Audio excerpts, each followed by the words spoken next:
Po du me të pytë që shko me ndryshu AI, që shmendon që ka me ndryshu mënyrën si punojnë mjekët sot? Mendoj që ka me pas ndryshime, definitivisht. Ato, sa i përket AI edhe kancerit prostatës, ndryshimet vetë se kanë fillu.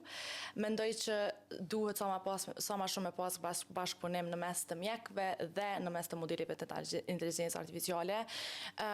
Sa do që të suksesshme që mundet me qenë, sa do që performanca e këtyre modeleve mundet me qenë shumë e mirë, më e mirë se e mjekëve, ose më stabile se e mjekëve, gjithsesi për shkaqe etike, legale, mjeku duhet me qenë personi i fundit që jep fjallën kur është fjalla të diagnostifikimi apo trajtimi e një pacienti.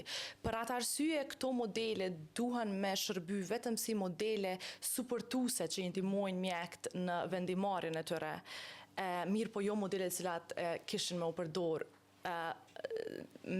direkt për me i trajtu pacientët.